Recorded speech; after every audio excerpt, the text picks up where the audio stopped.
Probably the biggest single expense in pork production is the feed that we give our pigs. When it costs $200 to $300 or more to get a pig to market weight, raising them on grain, it's not uncommon for people to turn and look for alternative feed sources. By far, the easiest way of reducing our feed costs is by growing our own swine feeds on our farm. I'm Rob from Dowdle Family Farms, and I'm on a mission to grow more of our pig feed on our farm, while also regenerating the soil health. This video is focused on the benefits of growing the pig feeds on our farm, and we'll have other videos that talk about what crops that we can grow, when we should plant them, how we should plant them. Perhaps the most obvious and attractive benefit of growing your own pig feed and cover crops is the cost savings potential. When hog rations cost nearly $500 per ton, and every group of 10 pigs can easily eat nearly $3,000 worth of feed to get to market weight, you can easily save a world of a lot of money. But it's not necessarily just free feed. Growing cover crops to meet your pig's nutritional needs is more expensive than just growing other cover crops. If you're trying to reduce the grain costs, then you need much more nutritious cover crops. For example, we can grow a sorghum sudan grass cover crop for our cows to graze for less than $25 an acre in seed costs. But if we want to maximize swine nutrition, then the mixes that we use with buckwheat and many others typically cost upwards of $50 an acre in seed costs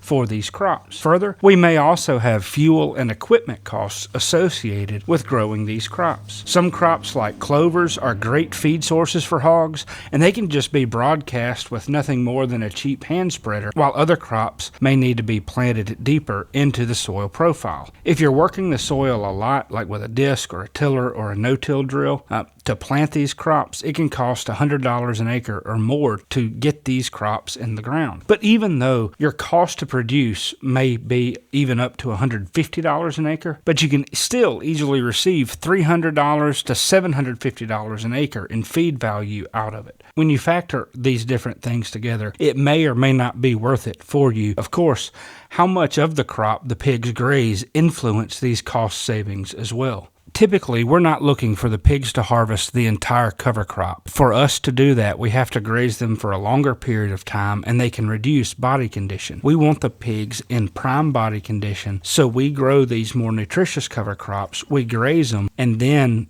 we let the soil rest and regrow. This brings us to the second benefit of growing cover crops for our pigs to eat, and that is the soil improvement benefits. We've drastically improved the quality of the soils where we've grown cover crops, and while cows can graze a lot of those nutritious cover crops and thrive with them, we've seen a lot of benefit when our pigs are grazing those cover crops as well. Now, our pigs will eat the sorghum sudan grass that we put in our grazing mix, but it's not the most nutritious for them like it is for cows. They'll eventually eat all of it if they're hungry enough, but it goes back to hog performance. Are we looking for better performance from the hogs, or are we looking for reduced feed costs? So we tend to move them quicker, leaving a lot of that sorghum sudan grass standing. Our warm season cover crop mix may produce 8 tons of dry matter per acre over the growing season. It may actually produce more than that. I've never measured it. But the biggest benefit is it still helps build soil life. If the pigs only consume 25% of that 8 tons, we're still feeding the soil, sequestering carbon with 6 tons of dry matter per acre. After the pigs graze that warm season cover crop mix that includes sorghum sudan grass, we may put cows on it, we may mow it, but whatever we do, it'll regrow and continue to build organic matter in the soil. Now, we could grow some cover crops that the pigs will consume 90% of that cover crop or so.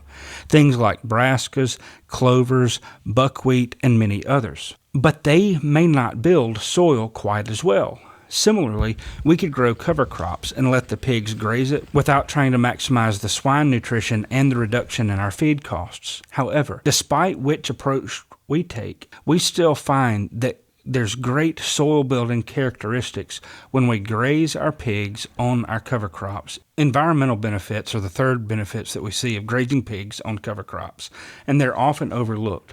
Before we look at them, let me address one issue that people often do not take into consideration. I'm often told that pigs destroy the environment, they destroy fields, they destroy ecosystems, and many other things. Many times people are talking about feral hogs, and even domestic hogs can destroy the environment, but so can cows, sheep, wildlife, and many others.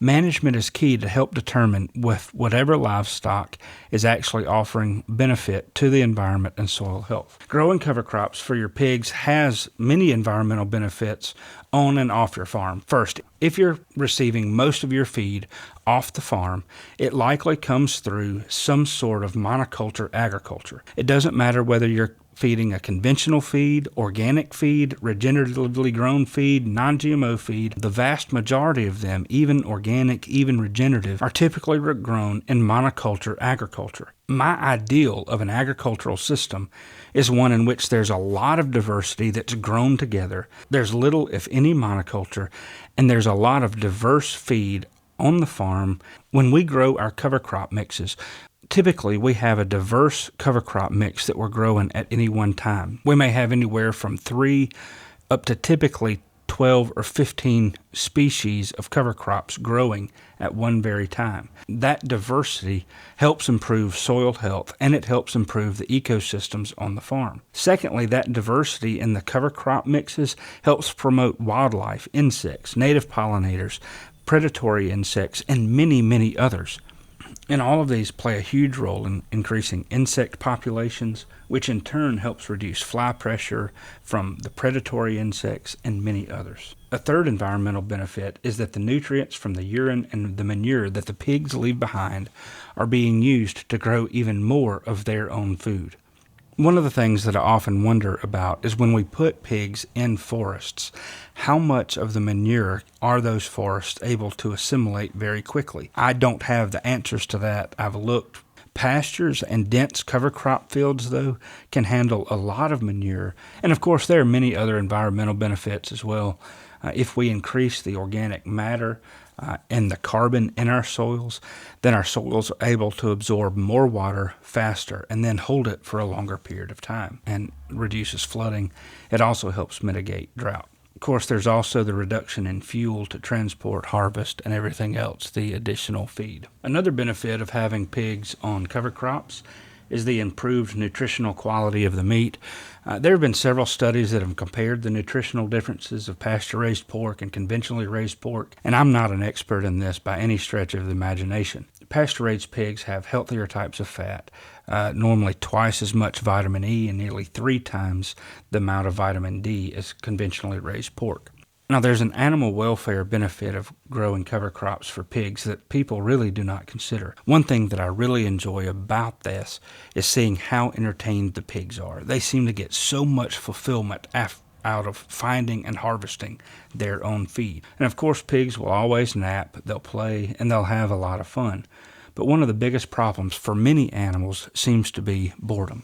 This is especially true with pigs with active minds. Having something to do always seems to help pigs keep from getting bored, and bored pigs seem to get into trouble. For our breeder pigs particularly, the bulkier foods help fill their stomachs. It's much of a quality of life issue. They don't seem to be as hungry all the time. It makes it much easier to manage them.